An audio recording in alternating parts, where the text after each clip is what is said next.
Wrong this morning. Sorry, everyone, it's all going wrong this morning. I can't see any of you, so I'm relying on Jamie to let me know that you're actually all in. Is everybody in, Jamie? We've got active participants. 42, but everyone's turned off, so they can't talk.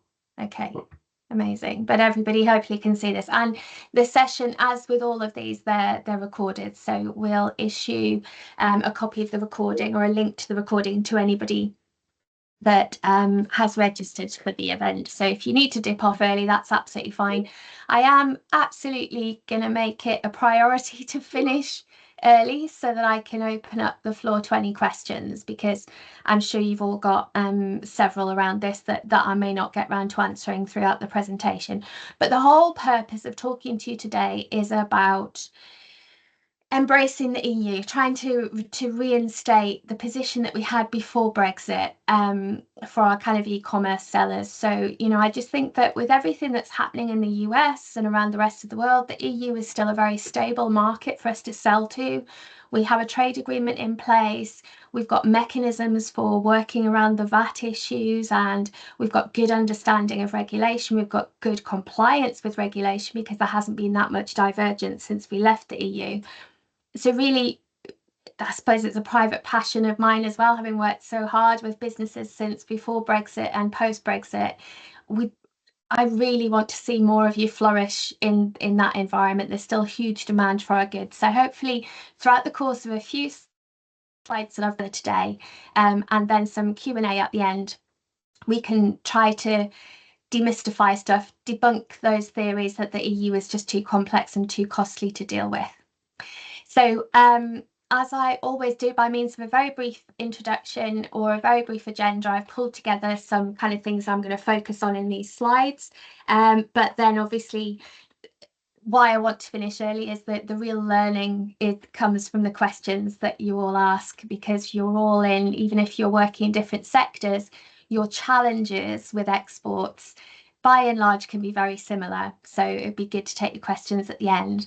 So I'm just going to talk about, the post-Brexit landscape, the kind of challenges that we see our customers facing and that we work daily to try and help them overcome.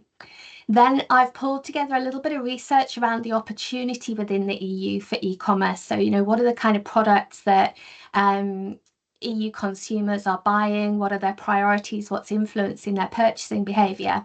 And then we're going to break down each of the barriers and explore those. So, we're going to look at VAT, we're going to look at leveraging the trade agreement that we have with the EU and what that looks like and so on.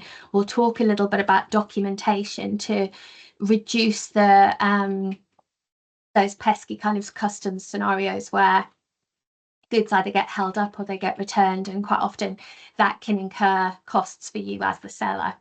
And then I'll open the floor to questions after that. So obviously we have seen at the coalface, and I'm aware that our, the customers that we deal with will just be a small percentage of the overall customers in the UK that have been impacted by Brexit, but we have seen a substantial decline, and some of the customers that we've seen face the biggest hurdles have been around textiles, and that kind of corresponds to the figures here as well in terms of how Brexit has impacted the UK clothing and footwear sector and the kind of drop in e-commerce sales that we've seen there. Electronics as well has been probably the second hardest hit. I think these figures are very conservative. I think actually the damage has probably been greater than that, which demonstrates the requirement for even more support to be thrown behind small businesses to help them kind of regain the footing that they had before Brexit.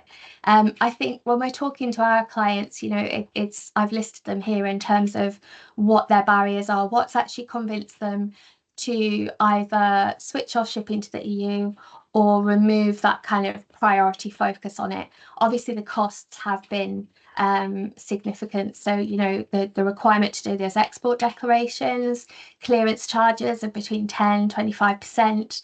We're now facing disbursement fees. Those disbursement fees are where you've used a fast parcel operator like DHL or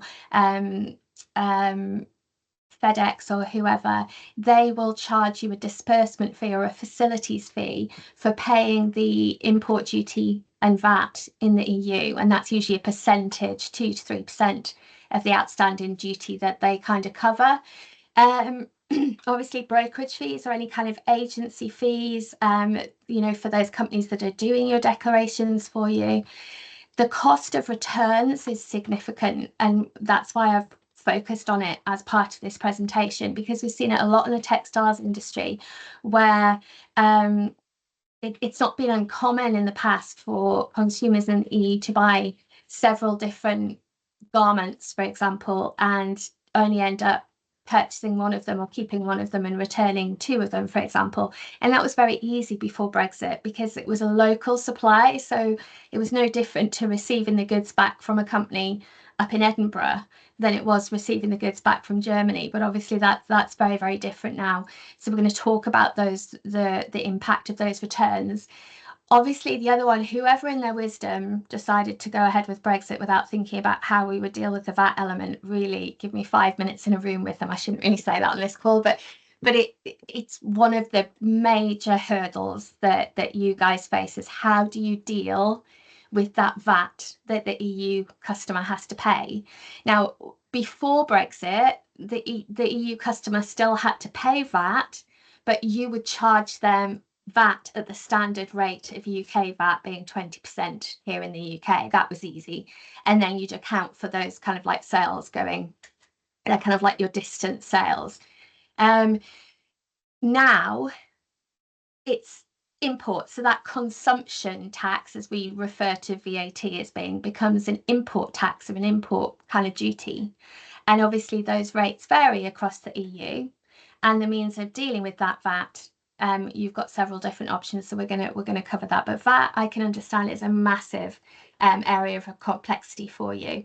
I think as well, you know, understanding that the trade agreement that we've got with the EU is what we call a preferential trade agreement, and I want to try and move away from all this international trade speak because it's not helpful. But that means that both parties have agreed that there's a trade agreement in place and we will remove or reduce the duties that we charge on each other's origin products.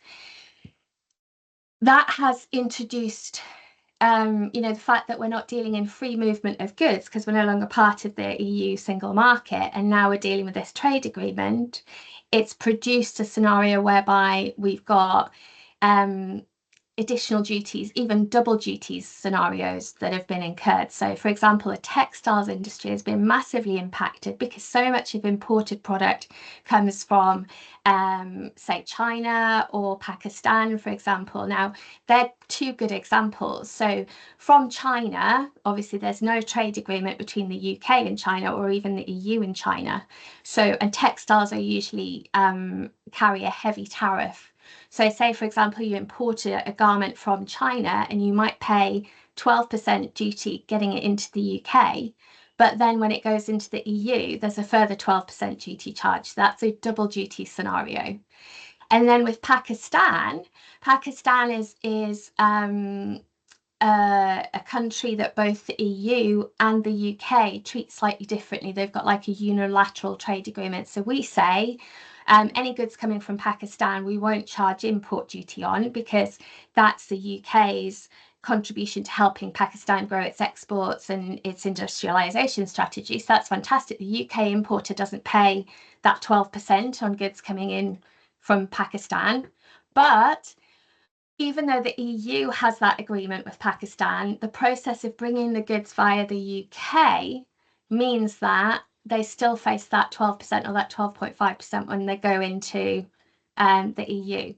Whereas before, we would have brought them into the UK, we wouldn't have paid that duty. And then because of the UK was part of the 28 member bloc, then those goods were cleared to circulate throughout the EU, so there was no duty incurred at all. So that whole process of preferential trade versus the single market has caused additional costs, additional confusion. And yes, there are ways of getting around that, and we'll cover that off as we go through that presentation. Obviously, the returns logistics. So, like I say, clothing and apparel, there are really high return rates. You know, it just incurs additional costs for the sellers here in the UK. We've also seen it with electronics as well. So they have high return rates. They've also got the requirement for warranties, cooling off periods, and that's all an additional cost to the UK seller. So the cooling off period is 14 days. So the consumer can receive, and that's EU law. So the consumer can basically receive the goods, keep them for 13 days, and then return them. And as as an exporter into the EU, you're technically saying, yes, you'll comply with that EU law and you'll receive those goods and return that payment or reimburse that consumer. What else do I want to say? Regulatory divergence. Like I say, there hasn't been enough time really for the UK to diverge from EU regulation that much, but we do operate two regulatory regimes now. So if you're on this call today, and I would have loved to have done a breakdown and see who was on it and maybe give some specific examples for you, but perhaps we can cover that off in the questions.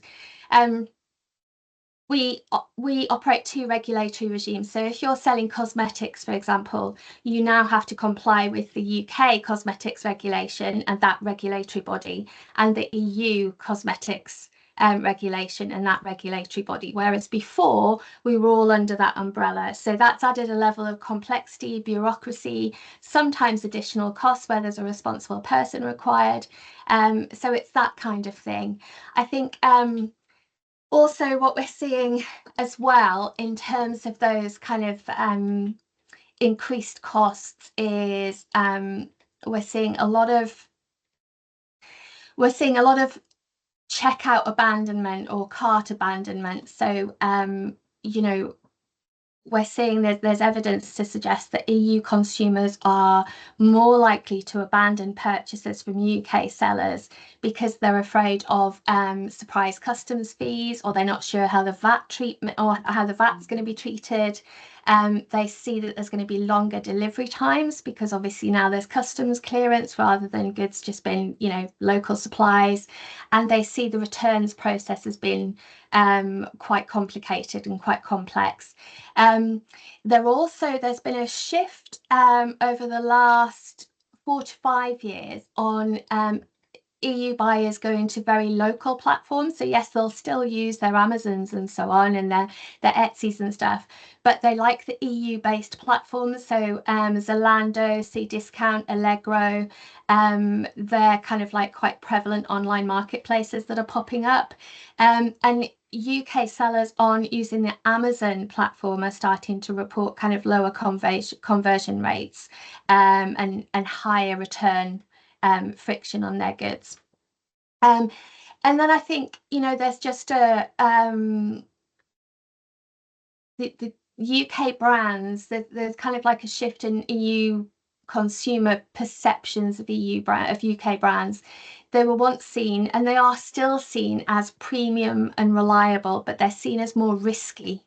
And that's especially true for kind of like fashion, tech, accessories and wellness products.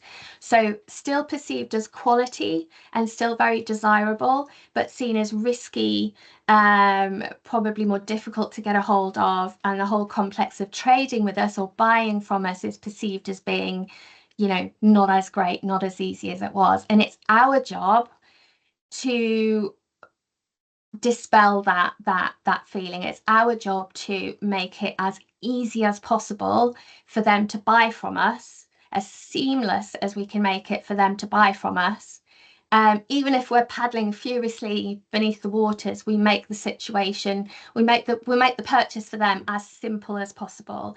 And how we do that is by companies like ourselves providing you with the information that you need to sell compliantly into the EU, so that it just becomes like second nature for you to export goods to the EU. You know what the barriers are, you know how to overcome them.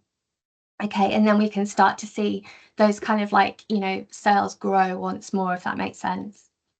So looking at the opportunity, all I've done here, and there's a lot of wording on this slide, and obviously you can read it at your leisure, but I just pulled some data around the top online selling products in the EU. Now, this is not necessarily from the UK. This is just what consumers in the EU are predominantly buying online. And these are in order of priority. So yes, fashion apparel is very much up there at the top. Hair care, skin and beauty, footwear. Our furry friends featuring their pet care products are in big demand, and we've got within our client base a number of really good companies that are growing their sales in the EU because they focus on pet accessories, not just the food and the food supplements, but actually the accessories that we all go out and buy for our furry friends. Homeware, kitchenware, very much. We've got a huge creative sector here in the UK that I've had the privilege over the last year of supporting. Never had anything to do with them before, but it's been fantastic to help them through their GPSR journey. There's still a demand for their goods in the EU as well. And then just to give some kind of like context to how big the market is, we've got almost 400 million active consumers, those consumers with disposable income to buy UK product. A huge percentage of them are online shoppers. So they're not just looking for goods, they're actually going online to shop for goods.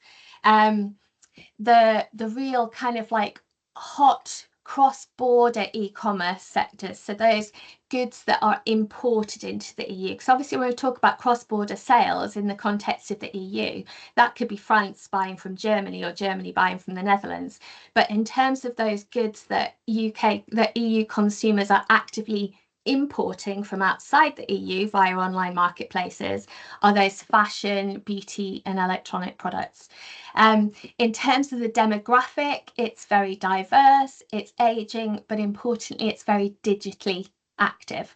So, gone are the days where people are, necessarily going into bricks and mortar stores and restricting their purchasing to that kind of local environment. They can access products from all over the world, and why shouldn't that be the UK that they're sourcing from? In terms of the trends that are influencing purchases, so that health and wellness, there's a huge drive amongst Generation Z or Z or whatever we're calling them, to prioritize healthier living, mental wellness, fitness, sleep, nutrition, and so on. And those younger consumers are focusing more on body positivity and beauty and so on. Older groups are focusing on just keeping their body kind of functioning. I know how that feels. Supplements and all the rest of it, weight management, all of that wonderful stuff. But health and wellness is a big one. Obviously, the EU is not so different from the UK in terms of the cost of living crisis. Everybody's finding that their euro isn't going as far as it did. So they're focusing on value conscious spending. So, think about what we can be doing as sellers in terms of bundling products or, discounts without impacting our margins. But what can we do to make our products more cost effective, more competitive from a price standpoint? Sustainability is massive and growing. There's huge interest in eco-friendly products, but a little bit more skepticism around green claims, shall we say. So, consumers are starting to get a little bit more savvy. Is this really environmentally friendly? Is this a social conscious business? I am delighted to see so many of our clients focusing on sustainability as a real differentiator.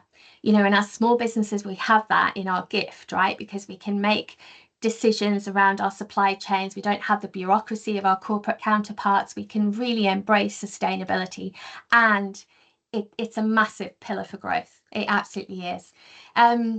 Digital fairness and trust. So there is a huge percentage of kind of backlash from EU shoppers around kind of targeted ads, fake reviews or misleading discounts, that kind of thing. You know, they're actively switching off from sellers that are engaging in that kind of activity. Simplification and mental clarity, it kind of links to health and wellness. So, you know, there's so many consumers now that want that kind of quiet, dumbing down, work-life balance kind of thing. So their purchases reflect that kind of desire for calm, control, minimalism, and so on. And then finally, localism and cultural identity. So there's a real desire for locally grown, regionally sourced, culturally resonant products. And consumers a little bit linked to sustainability are increasingly valuing those brands that reflect social values and community ties.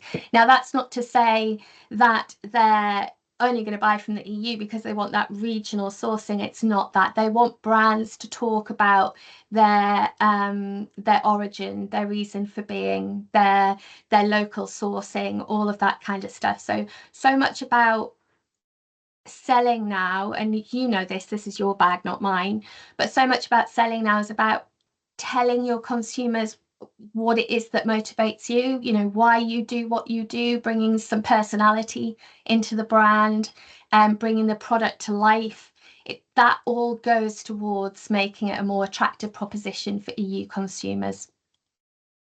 Global perspective. So in terms of where, you know, if EU consumers are thinking, I want to buy electronic goods, where are they thinking? Which country are they thinking? Yes, you go there. You know, I'm going to source from Germany because they're known for their engineering and their safety standards and so on. I've done a little bit of research there as well. So fashion, cosmetics, wine, very much France is in favour because it's known for luxury, heritage, cultural, prestige goods. But then right the way at the bottom, niche fashion, wellness and heritage brands is very much the UK's forte. That's how it's seen amongst EU consumers.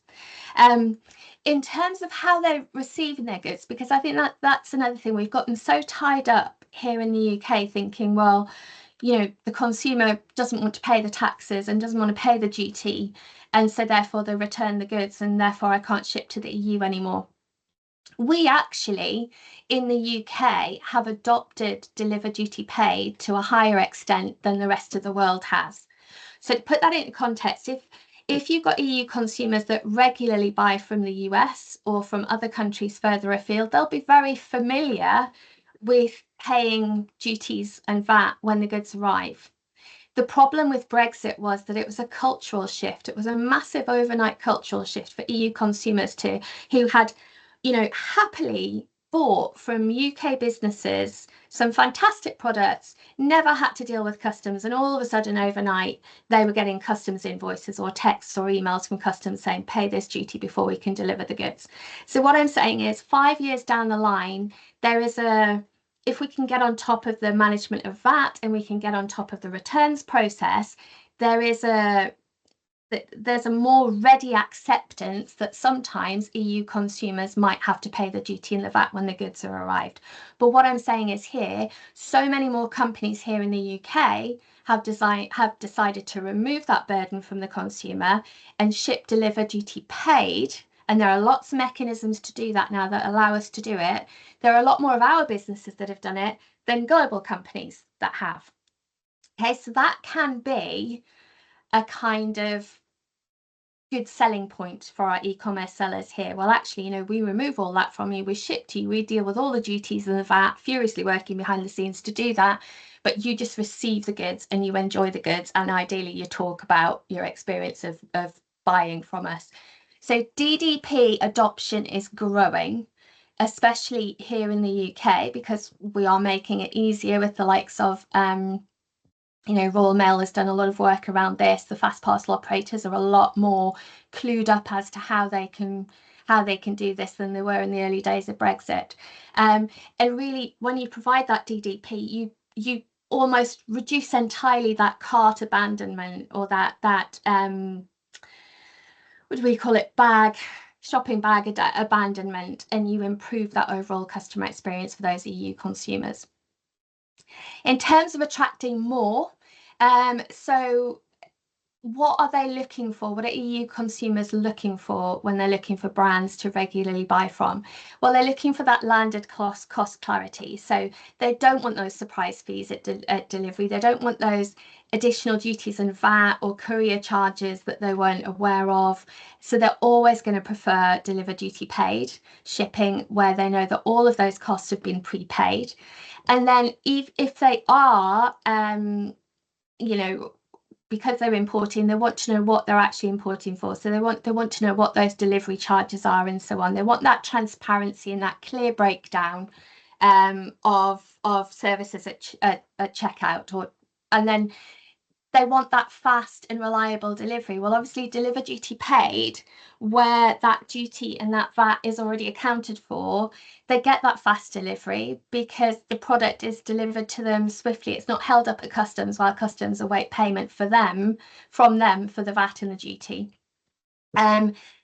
There's seamless returns. So EU law has that 14-day cooling off period, like I said, and those 2-year warranties and so on. Consumers are expecting that EU law is abided by. So if they buy from a UK seller, they want to know that they still have that cooling off period and that 2-year warranty, as they would have if they bought from an EU seller.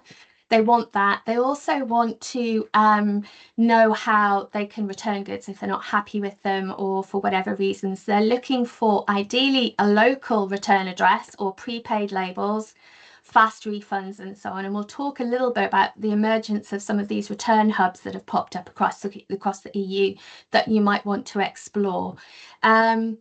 And then regulatory compliance. They want to know that, the products that they're buying from the UK meet the regulatory requirements of that the UK do. So, if they're buying products from the UK, they're as safe, they're as sustainable as if they bought them within the EU. And obviously that regulatory compliance has been a huge issue. Those of you impacted by GPSR throughout the course of this year will know kind of like what you've had to do to provide those safeguards and make sure that your products are demonstrated as being safe in the EU. But that regulation, I think EU consumers almost take it as read. If you're placing products on the market in the EU, then you're compliant with local regulations. So we need to make sure as sellers that we absolutely are. They want that VAT transparency, so they want to make sure that any kind of VAT is included in the pricing. They want to make sure that they're not incurring any additional fees that they weren't expecting. Localized marketing and sales experience. There's tons of research out there that says, as buyers, we want to, remembering that the EU has a high percentage of English-speaking consumers there. Most, certainly in Western Europe, will understand English language, will be able to make out product descriptions and so on. But there's no doubt that when we're buying something, we want to see that in our own language. We want to be able to consume that information readily in our native tongue. And if you've heard me talk about GPSR, you'll hear me talk about DeepL, for example. There is so much AI stuff out there that can help us provide a more tailored, a more localized experience to our EU consumers now in terms of those translations.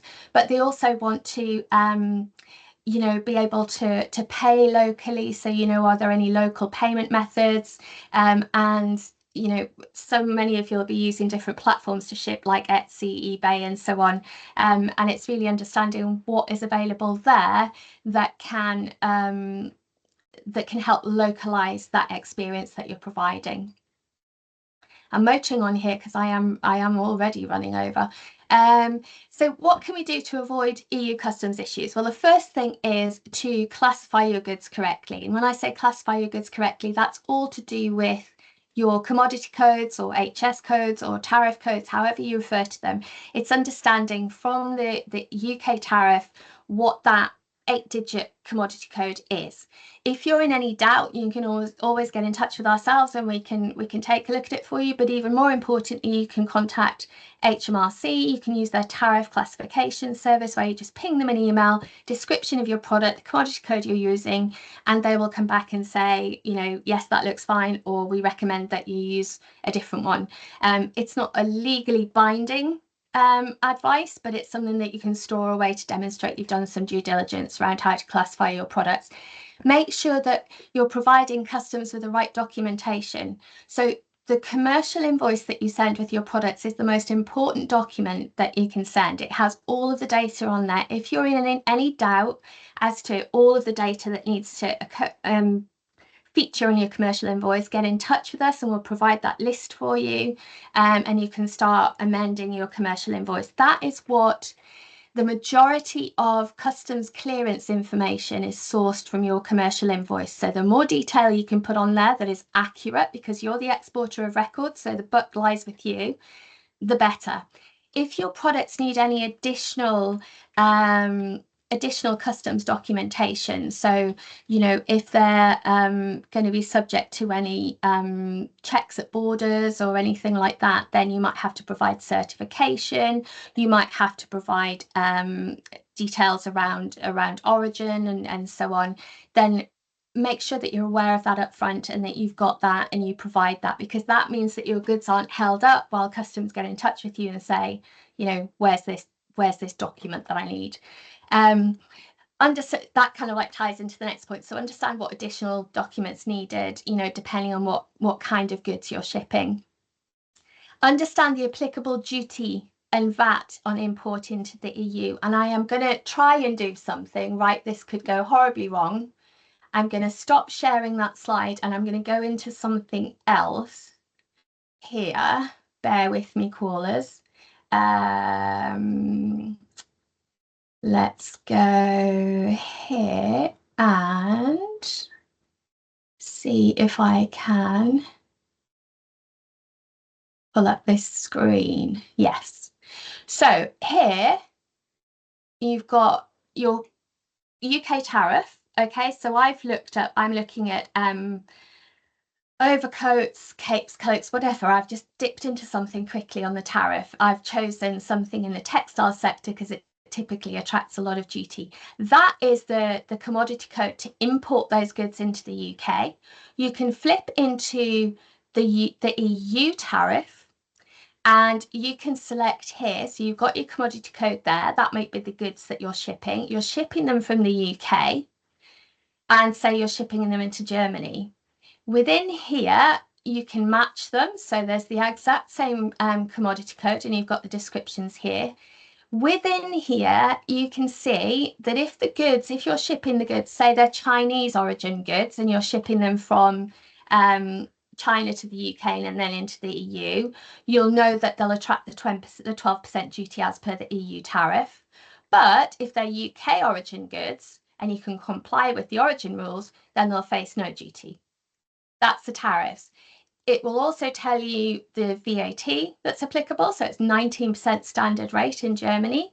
And then really important here, it provides all of the different information and documentation that you need to provide to actually ship those goods into the EU. So this is fantastic. This is the Access to Markets database. Just search for Access to Markets and this my trade assistant is actually on the front page, but so few of you actually know that this exists and it's a fantastic tool. It's actually more interactive and useful than our own kind of like tariff. So I'm going to stop sharing this. This is asking a lot of me here and I'm going to go back into my slides. So share, there we go. And see if this is working. Slide. Fantastic. So that's the Access to Market database. Ensure you're using the right use of shipping terms. Now, I don't want to get all of you confused about Incoterms 2020, but these are all Incoterms are these kind of globally recognized terms. You know, if you hear somebody say DAP or DDP, they're universal terms so that everybody knows, buyer and seller, who's paying for what, who's taking responsibility for what. The ones that you're going to be most probably using as e-commerce sellers are DAP, which is delivered at place, where you're clearly saying to the buyer, I'll pay to get the product to you, but you're responsible for the duties. You might hear Royal Mail refer to it as deliver duty unpaid. That's an old Incoterm, but we all know what it means. Consider offering DDP, deliver duty paid shipping, and we'll talk about what the options are there. Make sure that your products and your packaging are labelled with local regulations. So we know from GPSR the requirements on those consumer goods to put the correct safety information on there, your authorised rep, and so on and so forth. But we also know with the packaging regulation in the EU, where those of us that are having to comply with extended producer responsibility, there might be additional information to put on the packaging itself around the relevant recycling scheme that you're signed up to. Again, if you're in any doubt about that, the information is there. We can share it with you. It's not a reason to not ship to the EU. And then these kind of like returns providers or returns hubs, sorry, that have just started to pop up are good options for, instead of having goods returned to you here in the UK and deal with all of the kind of reclaiming of VAT and import duty and so on, there's a lot that these providers can do to deal with those returned products in the EU. So I'm still exploring them here. I've not had anything to do with them.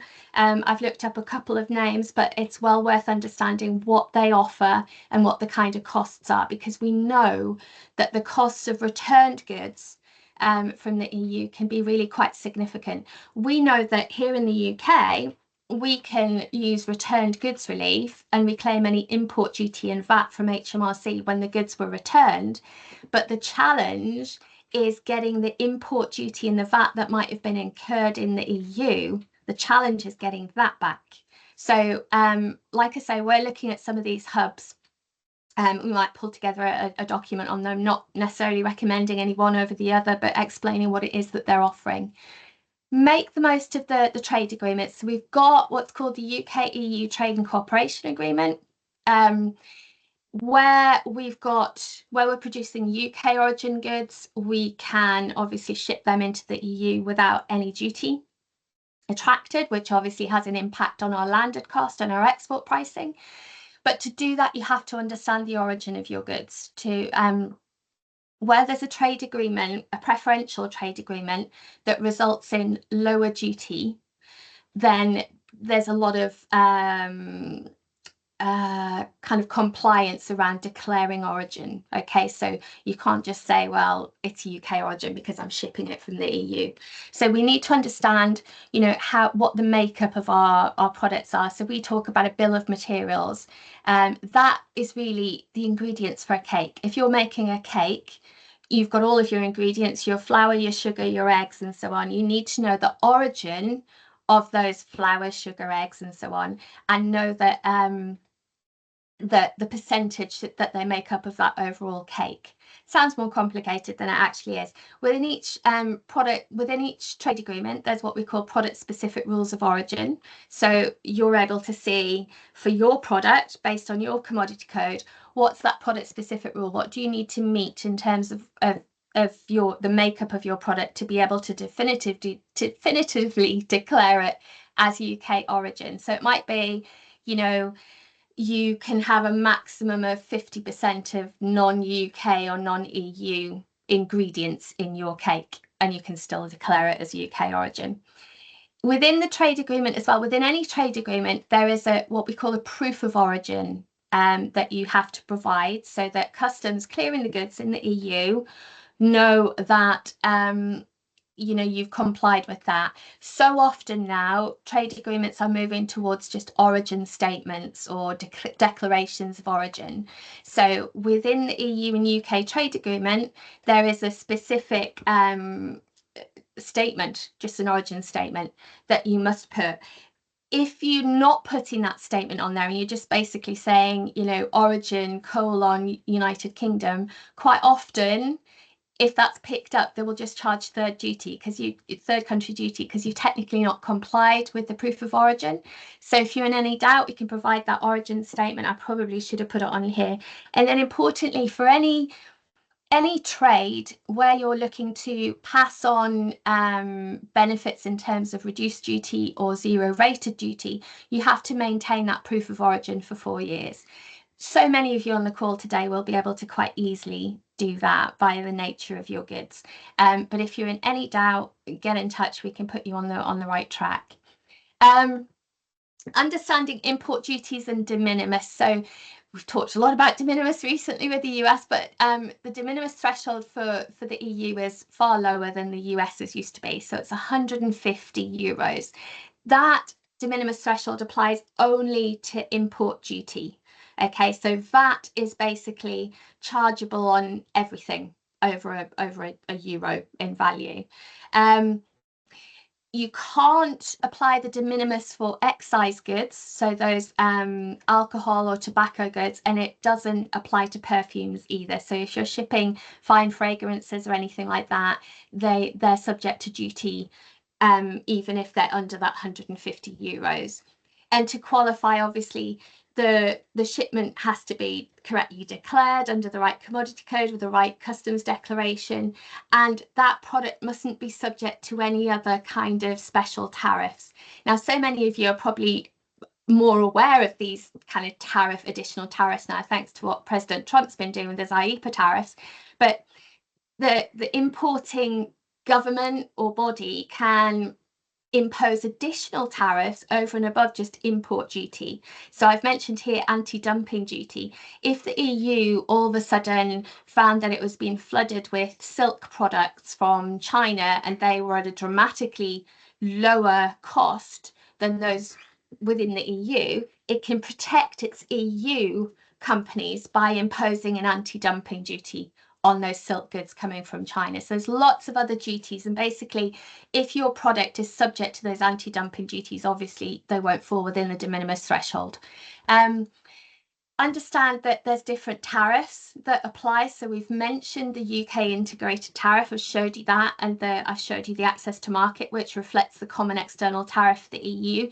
Understand that double duty can occur, so that needs to be either built into your export pricing, the fact that those textiles coming from China could incur overall 24% duty, that needs to be built in, or you need to be thinking about other mechanisms like customs warehousing or something like that to avoid at least one element of those duties. Understand that your commodity codes can differ. The ones that we use here in the UK can differ slightly to those that are used in the EU, because the EU has the flexibility to alter the last 2 digits, because the last 2 digits are all about statistical reporting for them. So, you might see that the last 2 digits in the UK might be 10, and in the EU it might be 50 or something like that. So always look at the product description as well as the code. The other thing, I've mentioned it, is we offer different schemes to support those developing countries. So we offer, since Brexit, the DCTS, the Developing Countries Trading Scheme, and the EU offers the Generalised System of Preferences. What that does is, it's that example from Pakistan. Before, if we'd imported textiles from Pakistan, they would have entered the UK without any duty because we were part of that generalised system of preferences as part of the EU. Then they could have circulated anywhere.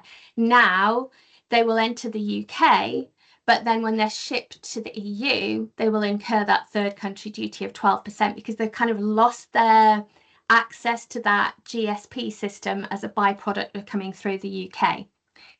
Understand that there's what we call facilitations that exist in the UK and the EU to reduce that duty of burden and VAT. So we've got lots in the UK, around customs warehousing, import, inward processing, and so on. There's lots of stuff that we can do, and I think sometimes companies don't know what they don't know. So if you're in any doubt, or if you feel like your duties are overwhelming and they're severely impacting your competitiveness in the EU, then get in touch and we can talk about, okay, what's open to you to kind of like reduce those burdens so that you can become more competitive with your export pricing. Navigating VAT, so I'm motoring through here now.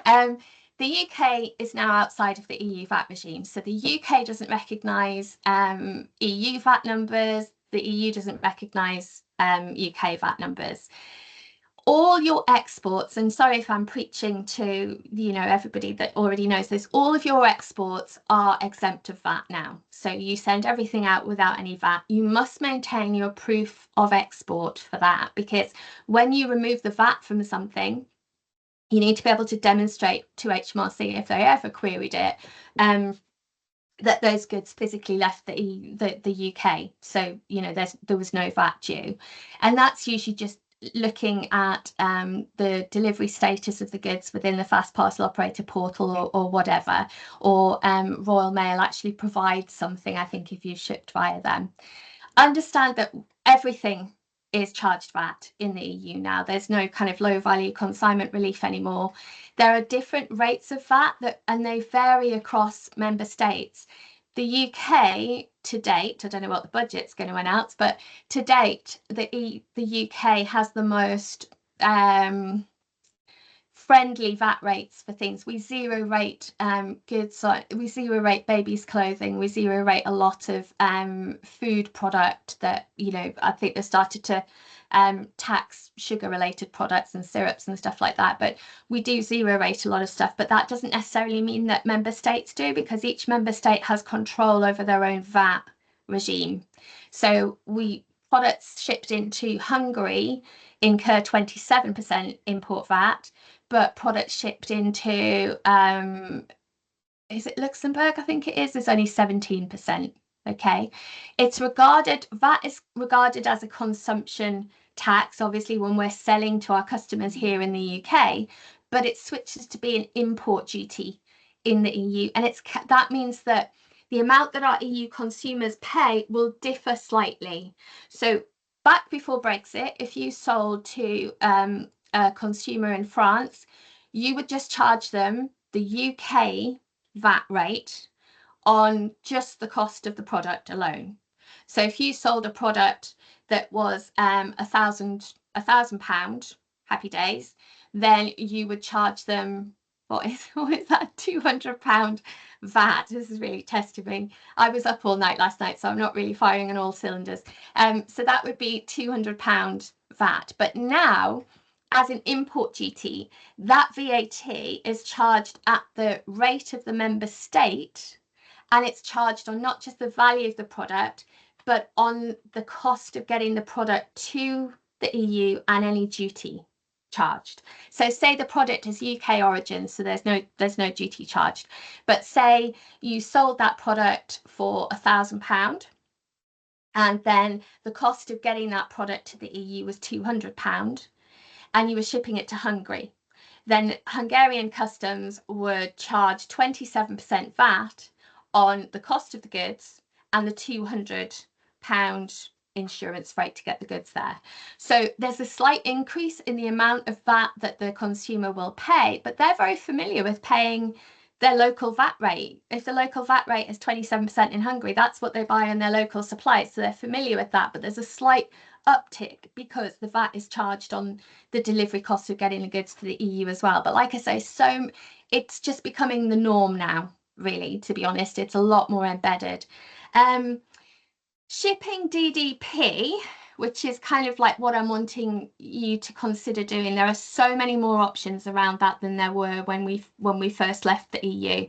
Royal Mail do their post-deliver duty paid, so they'll do large letters and large parcels, and they'll manage that for you. If you've got an account with Royal Mail, then that can be arranged via the account. But similarly, their click and drop service that's accessed online, you can access that for certain UK companies, EU markets. All the main ones are covered. I think there's what's the new one? I think Sweden is coming online, but the likes of your France, Germany, Netherlands, and so on. I don't think they do Belgium yet, but Royal Mail is definitely looking to cover the whole of the EU. It's just the time at which they bring on those extra markets. That is a good a good product to use if you can. The click and drop, they can collect from you, you can drop off at a post office or so on, but it calculates everything up front so you know exactly what costs you're incurring. There's also the import one-stop shop. So that is only applicable if you've got consignments under 150 euros. It's not obligatory to use that. You can use, say, Royal Mail for everything. But if you wanted to use the import one-stop shop, you register in the EU to be able to use that facility. You're given a dedicated iOS number. And effectively what happens is when the goods go into the EU and the VAT is paid, the iOS report basically repatriates that VAT to the correct member state, if that makes sense. Anybody that's looking to use that or wants more information, then you're always free to book a call with us and we'll explain what your options are. The one-stop shop is kind of like the main product. Import one-stop shop is a derivative of the one-stop shop. The one-stop shop you can register for if you hold stock in the EU. So if you're using a fulfillment service provider or Amazon FBA or anything like that, you can get a one-stop shop registration. That allows you to do your what we call intra-community transfers. So from that one-stop shop registration, you can send goods to all of the member states and they can be accounted for correctly. And then kind of like the kind of nuclear option, which we try and have our clients avoid until they have a substantial revenue in the EU, is those member state VAT registrations, because as with any kind of registration or, you know, well, we know what it's like to do our own VAT registrations here in the UK, and that the lesser of those you can have, the better. But as you grow, it might become more relevant for you to register for VAT in a particular member state. And, you know, we can help you through that, and you know, perhaps at some point your revenues justify it and it doesn't feel like such a headache. I wanted to cover the role of fiscal representatives and EU intermediaries. So fiscal representatives are where you register for VAT in a member state. You might find some member states insist that you have what's called a fiscal representative. So Austria, for example, we did an Austrian VAT registration back last year, and we had to work with a fiscal representative in Austria. And that's a business, it's often an accountancy practice that files your VAT registrations for you in Austria, as was the case here, but they charge you a fee for doing that. That's a fiscal representative. An EU intermediary is a body that you engage to do your import one-stop shop. So sometimes the two get confused.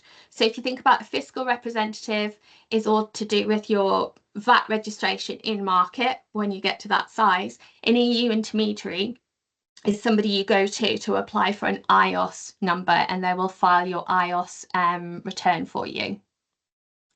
It can actually work out not that expensive depending on the volume that you ship into the EU.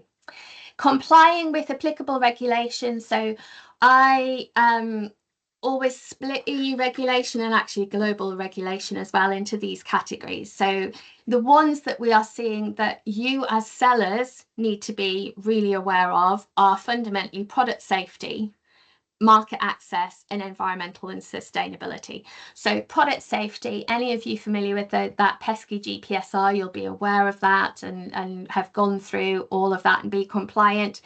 Market access is all about your kind of labeling of your product, which links with GPSR, making sure that consumers are aware of, you know, those core things, be them safety instructions or ingredients or anything like that, nutritional values for food and so on. Environmental and sustainability is creeping in more and more at the EU level and the global level. So that's all around making sure that products that are placed on the EU market are more sustainable, and the packaging that those products have are part of that product, that's sustainable. So some of you might be familiar with extended producer responsibility. That's probably the one that you're dealing with at the moment, where a lot of you have got lucid numbers, where you're selling into Germany and it's been mandated that you register for a lucid number. Again, if you're in any doubt about any of this, we've got webinars that we've already recorded that you're very welcome to access, and you're always welcome to have a quick call with us for us to cover everything. The rest, I would say, concern kind of like, consumer protection and commercial practices. Obviously, if you're in electronic goods and you're dealing with warranties and so on, then you're bound by those kind of regulations as well. But if you ever want to get in touch and say, well, this is the kind of product that I'm shipping to the EU, what regulatory controls are in place, or what am I bound by, then we can very quickly say it's these, and this is what it means for you. I always think as small businesses, we don't need to know chapter and verse, which is why I'm the last person that should be doing a webinar, because I go into far too much detail. But we don't need to know chapter and verse. We just need to know, what does it mean to me and what do I need to do so I can do it and get on with selling more product. Shipping options, when we talk about deliver duty paid and DAP and so on, this is what I mean when I talk about Incoterms. Okay, so many of you will be familiar with this now. You've got the two, it's like a spectrum really, and you've got the two extremes of that spectrum. So we won't talk about X works because it's not really something we should be using, but if you were shipping FCA, which I don't think you will be, then you're basically saying, I'll make the export declaration here in the UK, but then everything else my customer has to deal with.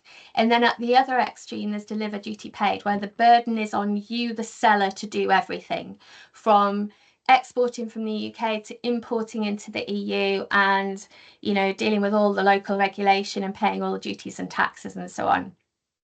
These Incoterms, you might think, well, I'm just a small e-commerce seller, I don't need to. The more we can incorporate these into our terms and conditions, our contracts, our customs declarations, they are so specific. They avoid all of that kind of argy-bargy between, well, that was your responsibility. No, that was your responsibility. They're very, very clear. If you're shipping delivered at place and you stated in your terms delivered at place, then it's clear for everybody that the burden of duties and taxes in the EU is for your customers to deal with, not you. Again, I would urge you all to explore deliver duty paid because of that. Removing the friction, making us more competitive, because there's all those different mechanisms that we can use to do it now. Why wouldn't we be doing it? Because we can sell so much more. It reinstates that customer experience that we had before Brexit, and it removes that kind of lack of trust that's kind of built up over the last 5 years of EU consumers not wanting to deal with us because they don't know what they're going to end up paying for when the goods arrive, kind of thing.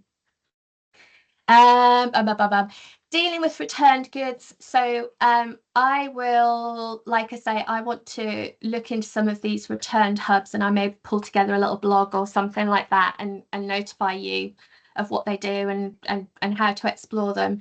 But like I said earlier, HMRC allows us to reclaim the duty and VAT if goods are returned to us. If we incur any duty and VAT, at that point we can reclaim that from HMRC. That's easy because they're our customs authority. What's challenging is where the goods have been cleared in the EU, they've maybe even reached the point of the consumer and the consumer's returned them, by which time that import duty and VAT has already been paid, even though those goods have come back to the UK. And that can be a nightmare to try and reclaim that. And it's all these kind of costs that just mount up and switch us off as sellers because we're thinking this is just cost prohibitive. So I'm going to look into these hubs, these return hubs, and see what they do. But from an instant snapshot, I think they deal with so much of the headache of returned goods. So like I say, I'll take a look and provide more clarity on that.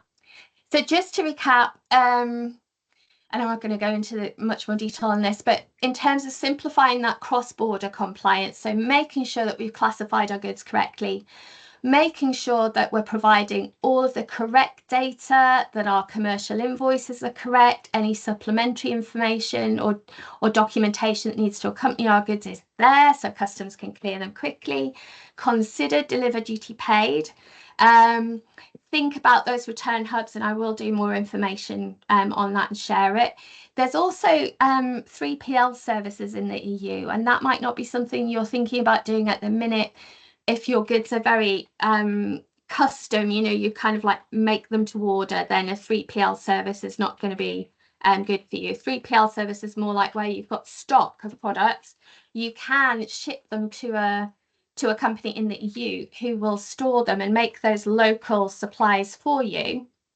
You still own the goods, and you would have to register for VAT in that member state. But that can be what you do depends on where you're at in your growth, and that can be that next stage of really dominating the EU is to have stock in the EU, and so 3PL services can be a good option.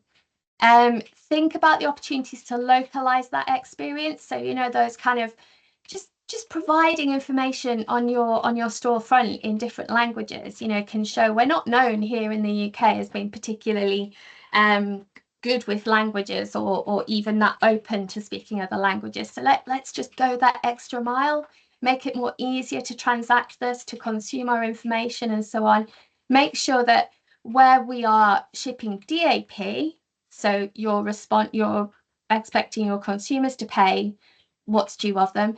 Make sure you understand what that landed cost is going to be, so you can share with them this is what you're gonna have to pay based on that customs valuation that I talked about, not just on the price of the goods, but on the freight and the insurance. Again, fulfillment options, look at holding stock in the EU via those 3PLs, offer fast track shipping. There'll always be, I think when it comes to the loss of trust dealing with UK companies, it's been about, it's not that we're trying to keep information from our consumers that's resulted in a bad customer experience, it's because we haven't known what to share with them. So, if we're providing clear delivery estimates, then we need to be sure that that can be delivered within those times. So if you're working with a fast parcel operator or Royal Mail, for example, they will offer those services. So you're able to say immediately, well, it's a standard 3 to 5 days or something like that, or it's, 24-hour sign for before 12, something like that.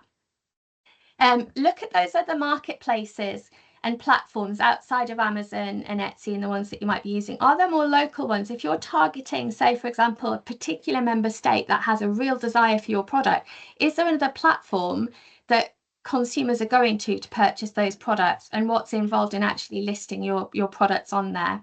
And then track your performance. So much of this is about trial and error. So you can do, there's a theory, and back in the old days we would have said don't export until you've done all your market research, and I remember those days. I mean, I think I don't even think email was out at those points, but we used to do all our market research. This was for ICI and Hammerite at the time, and do all the market research before you actually sold anything in there.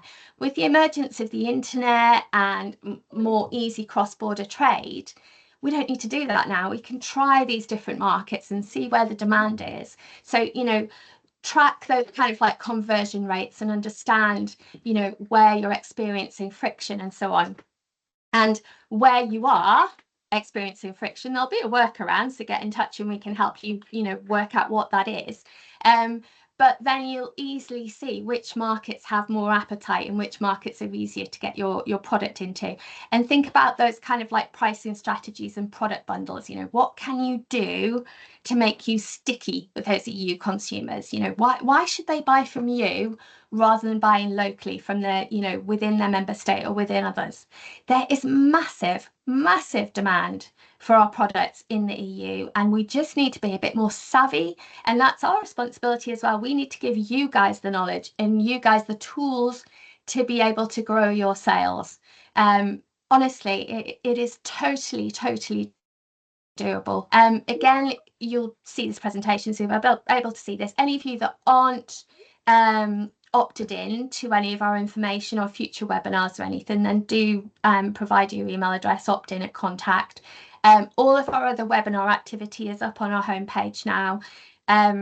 There's a lot more tools and stuff coming down the line from us, which we'll announce in good time. We're doing a kind of fast track Europe product, which I think will be beneficial for a lot of you. So if you're opted in to our community, then you'll get notification when that's live.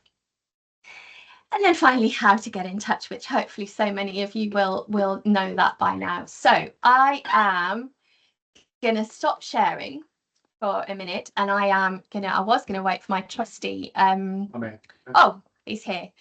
So I hope he's been monitoring the chat and the questions, but I'm good for time if you guys are good for time. I know I've gone over, I'm terrible, but I'm happy to take some questions if there is a manageable number of questions. Oh, we like that. Okay. In the chat, if you want to read some of those. Amazing. Okay, so they're in the chat, are they? Fantastic. Yeah. So do you want me to read them? No, I should be able to see them. Why can't I see them? We've got a question about the EU Amazon type places. I'm sure we can send that out that you mentioned. I think you put them in the slides a few times.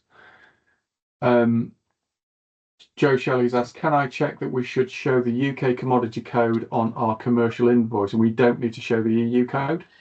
Yes, Joe, that's exactly right. So you show the export commodity code, so what you see in our trade tariff under export, and then what happens is when the goods are cleared in the EU, then the clearance agent or the fast parcel operator will apportion the correct EU commodity code. What can sometimes be helpful is to, on your commercial invoice, not just put the commodity code, but also a description of the goods. That can sometimes be helpful. Anything that will make it easier for your goods to clear fast and correctly is always very, very welcome by customs. From... Oh, do we need an IOS number if we use Royal Mail PDDP? No, Ellie, you don't. The IOSS number is not required for Royal Mail PDDP. And also on iOS, do we need to be VAT registered from Helen to use iOS? No, not for iOS. To get an OS registration, so when you hold stock in the EU, you need to have a VAT registration in that member state where you're holding the stock. But for iOS, you don't. You just contact an EU intermediary. So do a search for iOS registration in France or whatever, wherever you want to register for it, and they will do that for you. But no, you don't need a local VAT registration. From Naomi, can I double check that EU origin goods shipped to the UK, then shipped back to the EU, incur import duties significantly transformed from the UK? Yeah, Naomi, hi, I hope you're well. Yes, it's a pain. That's the whole premise of a preferential trade agreement. So it's crazy, isn't it, that we import EU origin goods here into the UK. Now, unless they're imported into the UK and suspended in like a customs warehouse, or like you say, we process them sufficiently to change the origin of them to UK origin, then when they go back into the EU, they face that third country duty. It's crazy, but that's how preferential trade agreements work. So there are workarounds, like I say, you know, if you bring them into the UK and you have a customs warehouse and they're never actually released onto the UK market, they're suspended in that customs warehouse, then they maintain their EU nationality. So when they go back into the EU, that they're treated, you know, they don't incur duty. But if they're brought into the UK and cleared customs into free circulation, then when they go back into the EU, they incur duty. It's a bit crazy. Okay, Suki's more of a comment about translation, I think. Tanya, you said Royal Mail click and drop, but they can't find it on the link. I suppose we can try and answer that later. But I think Royal Mail are going to stop taking our email calls. We are, unfortunately, and I think Eva has actually answered that question after that anyway. Oh, amazing! Can you share the check from today? Happily share that, Suki. Yes, that's not a problem. Do we have any recommendations of 3PL in Netherlands? Do you know what? I don't. I try only to recommend companies. Excuse me, we've got two crazy golden retrievers under 2 outside and they're fighting. I try not to recommend companies unless I've had first-hand experience of working with them. I would, as always with these kind of things, I would do an online search for them and choose, you know, no more than 3 or 4, look at the reviews that you can find and then contact them for pricing and details on their services, and choose the one that you feel the most comfortable with. And you know, because it's a relationship that has to work. You know, they're representing your brand in this case, Joe, in the Netherlands. So you want to know that if they're offering a fast track delivery or something like that, you want to know, are they actually doing that? Because you could provide an excellent customer experience from here in the UK, and then you're passing on the delivery of part of that customer experience to them. So you have to have real faith that they can deliver for you. Jason has asked you to talk for the next 8 hours on very specific details. I think there's more of a comment, but yes, we'll do other. Eva, could you put me contact details? You'll get details after the call. Yes, absolutely. And Shelley, if we do sell our products using 3PL in Netherlands and we sell via entity in Netherlands, do the safety label warnings need to be in all European languages? I think that's a GPSR. Yeah, that's a GPSR, Shelley. So yes, they do. If your 3PL has the ability to sell those products outside of the Netherlands, so say that 3PL is doing all of your pan-European sales, then absolutely those safety instructions or warnings would have to be in the relevant languages. Hopefully that helps. Are there any more? No, that's it. Oh, they were quite easy. Right, so what you're going to get after this is we'll take the recording in this video, we'll put it up on YouTube, you'll get the link to that. I'll also PDF the slides and send them to you.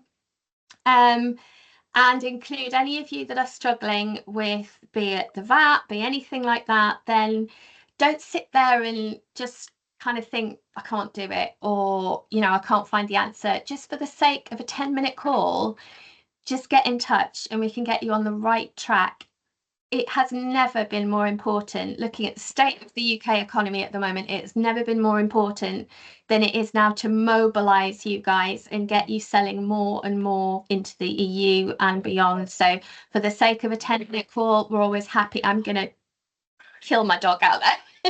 For the sake of a 10-minute call, we're always happy to do that. Okay, so at that, I will leave you for the day. I've already taken up 15 more minutes of your time that you'll never get back, but hopefully it's been informative, and we'll see you on the next one. Okay, so take care, guys. Enjoy the rest of your day. Bye. Bye.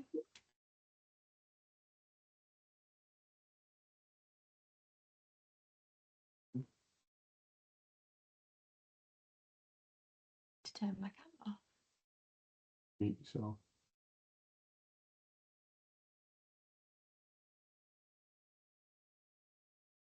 Only